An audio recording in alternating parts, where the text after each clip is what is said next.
پاک کے یہاں ایک سادے سیدھے انسان تھے، سیدھے سادے انسان، کچھ میری طرح بھی ہوتے ہیں نا جن کو کوئی ہنر ہی نہیں آتا، کوئی پڑھنا لکھنا ہی نہیں آتا، کچھ نہیں، نہ عمل نہ علم، کچھ نہیں ہوتا، ایسے ہوتے ہیں کچھ لوگ۔ تو غوث پاک نے ان کو بٹھا رکھا تھا اپنی چوکھٹ پہ۔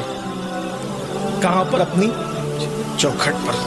غوث پاک کی چوکھٹ کوئی معمولی نہیں ہے، ہاں اپنی چوکھٹ پر۔ اور ان سے کہا تھا کہ دیکھو بیٹا، جو بھی آئے نا ان کو وضو کے لیے، استنجا کے لیے پانی بھر کے لوٹے میں دے دیا کرو۔ اب وہ بیٹھے بیٹھے ان کو 40 سال ہو گئے۔ کتنے سال؟ 40 سال۔ اب کبھی شیطان شیطان کبھی ولی کے قریب جانے نہیں دیتا، وسوسے ڈالتا ہے، کیونکہ اس کو پتا ہوتا ہے جس دن بندہ ولی کے قریب گیا تو اس پہ میرا داؤ چلنے والا نہیں ہے۔ جیسے پولیس کی صحبت میں رہنے والے کی کبھی جیب نہیں کٹ سکتی، ایسے ولیوں کے قریب رہنے والے کی کبھی ایمان کبھی اس کو لوٹا نہیں جائے گا، شیطان ورگلاتا ہے۔ اسی لیے بہت کہا یہ ایسے یہ ایسے یہ ایسے، چھوڑیے، محبوبوں کا ذکر ہو، مردودوں کا تذکرہ کیا، اور شکوے کیا اور شکایت کیا، بات اپنی کریے۔ 40 سال تک بیٹھے رہے۔ اچھا، غوث پاک کی خاص بات ہے، کبھی کبھی دیتے ہیں ایسے چھپا کے نا کہ جس کی جھولی بڑھتی ہے خود کو پتہ نہیں چلتا کہ مجھے ملا کیا ہے، بلکہ میں تو یہ کہتا ہوں جس کو غوث کا دامن ملا، کمی کیا ہے؟ کمی کیا ہے؟ کہ کہنے والے نے کہا نا، سب مانگ لیا ہے تجھے مانگنے کے بعد، اٹھتے نہیں ہیں ہاتھ میری اس دعا کے بعد۔ اور اعلیٰ حضرت نے بہت اچھی دعا کی ہے۔ ان کا ایک کلام ہے جس میں غوث پاک کا ایک فرمان انہوں نے نقل کیا ہے اور پھر اپنی عرضی بھی پیش کی۔ غوث پاک کہتے ہیں مجھ سے مانگو۔ غوث پاک کیا کہتے ہیں؟ مجھ سے جو مانگو گے میں تمہیں دوں گا۔ کیا کہتے ہیں؟ جو مانگو گے میں تمہیں دوں گا۔ اعلیٰ حضرت اس کو کہتے ہیں، کہا تو نے جو مانگو ملے گا، کہا تو نے جو مانگو ملے گا، رضا تجھ سے تیرا سائل ہے یا غوث، رضا تجھ سے۔ آپ نے کہا نا کہ جو مانگو گے میں دوں گا، تو ہم تو آپ ہی سے آپ کو مانگتے ہیں، آپ ہی، کتنی بڑی بات ہے، آپ ہی سے آپ کو مانگتے ہیں۔ اٹھتے نہیں ہیں ہاتھ، اٹھتے نہیں ہیں ہاتھ میرے اس دعا کے بعد، کیونکہ آپ کو مانگ لیا تو پھر سبھی مل گیا نا، کیا رہ گیا باقی؟ تو دیتے ہیں، اتنا دیتے ہیں کہ بے نیاز کرتے ہیں۔ 40 سال تک بیٹھے رہے۔ ایک دن 2 ابدال آئے، 2 ابدال غوث پاک سے ملنے کے لیے۔ یہ اندر جاتے نہیں تھے، آنا جانا کم تھا، یہی بیٹھے ہوتے تھے، خدمت میں مقرر تھے۔ بیٹھ گئے تو ابدالوں سے انہوں نے ایک دن کہا کہ یارو مجھے بھی اپنے ساتھ لے چلو، تمہارے چہرے بڑے نورانی، بڑے عظیم ہیں آپ لوگ، مجھے بھی اپنے ساتھ لے چلو۔ انہوں نے کہا چلو۔ انہوں نے توجہ نہیں کی۔ کبھی کبھی اہل اللہ کی توجہ کسی راز کی طرف سے قدرت خود ہٹا دیتی ہے، کیونکہ کچھ راز قدرت کو خود کھولنا ہوتا ہے، ہاں اس لیے اعتراض نہیں کرنا چاہیے۔ انہوں نے توجہ نہیں، انہوں نے کہا چلو بھائی چلو، ساتھ چلو، کیونکہ ابدال لوگ جو ہوتے ہیں نا وہ کسی کو نہ نہیں کہتے، وہ ہمیشہ بھوکے رہتے ہیں، بھوکے رہنے کے عادی ہوتے ہیں، کسی سے کینہ نہیں رکھتے، کسی سے بغض نہیں رکھتے، عداوت نہیں رکھتے، محروم کرنے والوں کو نوازتے ہیں۔ ان کی بڑی شان ہے ابدال لوگوں کی، ان کو کوئی مارے تو وہ دعا دیتے ہیں۔ ابدالوں کی بڑی شان ہے، پوری ان کی تفصیلات احادیث میں موجود ہے، آپ کو پڑھنا ہو تو اس طرف جا سکتے ہیں، آپ پڑھ سکتے ہیں۔ امام یوسف نبہانی نے بھی لکھا ہے، اس کو بہت اچھے انداز میں لکھا ہے۔ امام یافعی نے بہت اچھے انداز سے اس کی تحقیق پیش کی، علامہ شامی نے بھی پیش کی اس کی تحقیق، اس طرف جائیں آپ دیکھیں، آپ کو ملے گا۔ تو یہ ابدال لوگ تو نے کہا چلے بھائی ٹھیک ہے چلتے ہیں۔ اب یہ گئے، اب ان لوگوں کی توجہ اس طرف نہیں ہو سکی، کس طرف کہ یہ ہے کون، توجہ نہیں ہو سکی۔ انہوں نے ساتھ تو لے لیا، راستے میں تھوڑی دیر چلے، ان کا چہرہ اتر گیا۔ یہ دونوں ابدال لوگوں نے کہا کہ کیا ہوا؟ کہا بھوک لگ گئی ہے، بھوک۔ کہا آپ کو پتہ ہے ہم لوگ ابدال لوگ ہیں، ہم لوگ ایسے بار بار کھانے والے لوگ نہیں ہیں، ہم لوگ 24 گھنٹے میں ایک بار کھاتے ہیں، وہ بھی ایک روٹی، چھوٹی سی ایک روٹی، ہاں ایسے۔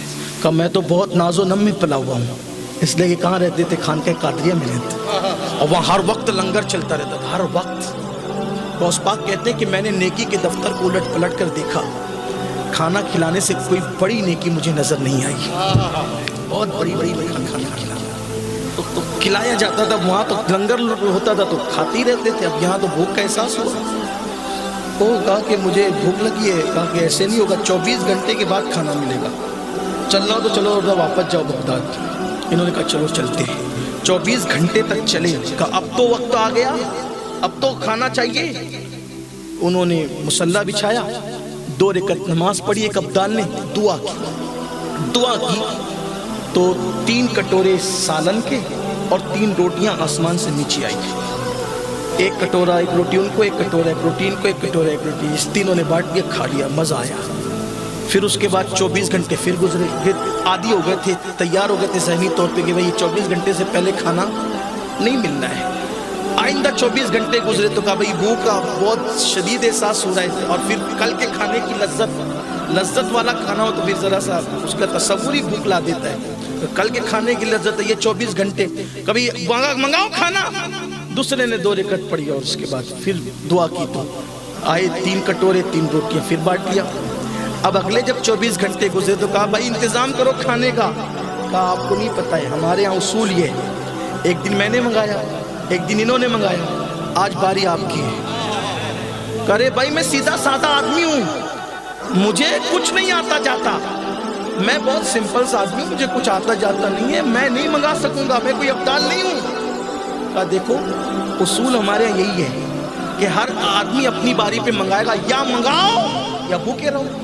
اگر اتنی حیثیت نہیں ہے منگانے کی تو بھوکے رہو، وہ حیثیت جب ملے گی تب منگانا. کہتے نا مرتا کیا نہ کرتا، مصلی بچھایا، دعا کی اللہ مجھے کچھ آتا تو نہیں نا، لاج رکھ لے بس، بھوکے ہیں جنگل میں کھانا دے دے. ادھر دعا کی، ادھر 6 کٹورے اترے اور 6 روٹیاں اتری. 6 کٹورے 6 روٹیاں اتری.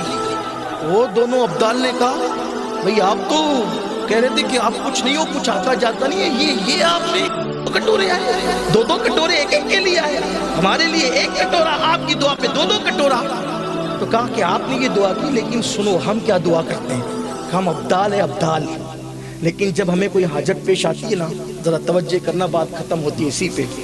ہم ابدال لوگ ہیں، لیکن جب ہمیں حاجت پیش آتی ہے نا تو ہم اللہ کی بارگاہ میں 2 رکعت نماز پڑھ کے کہتے اے اللہ، شیخ عبد القادر جیلانی کے دروازے پر وہ جو لوگوں کو وضو کرانے والا بابا بیٹھتا ہے لوٹے لے کر، اس کا واسطہ، اس کا وسیلہ ہماری حاجت پوری کر دے، ہماری حاجت پوری کر دے. تو اللہ اس کے وسیلے سے ہماری حاجت پوری کر دیتا ہے. تو اس وقت ان پہ وجد آ گیا اور کہنے لگے کپڑے پھاڑ کے مجھے پہچانا میں کون ہوں. کہا نہیں پہچانا تم کون ہو. کہا واللہ وہ جو غوث پاک کی چوکھٹ پر لوٹے لے کر کے بیٹھتا ہے وہی میں ہوں. مجھے کیا ہو گیا، شیطان نے کیسا وسوسہ ڈالا کہ میں تو سوچ رہا تھا 40 سال تک دروازے پہ بٹھایا، مجھے غوث پاک نے کیا دیا، مجھے خبر ہی نہیں تھی. اتنا بلند کر دیا کہ کائنات کی ابدال میرے وسیلے سے دعا کرتے ہیں. آپ بتاؤ سنیو، جس کی چوکھٹ پر وضو کرانے والا، لوٹے سنبھالنے والا اتنا بلند مرتبہ رکھتا ہے کہ اس کے وسیلے سے ابدال دعا کرتے ہیں. جب ان کی چوکھٹ پہ بیٹھنے والے کا یہ حال ہے تو ان کی اولاد کی شان کا عالم کیا ہوگا. ان کی اولاد اتنی بے مثال ہے تو خود غوث پاک کی ذات کا عالم کیا ہوگا. اور جب غوث پاک اتنے بے مثال ہے تو جس پنجتن گھرانے کی وہ گلی ہے اس پنجتن کی شان کا عالم کیا ہوگا.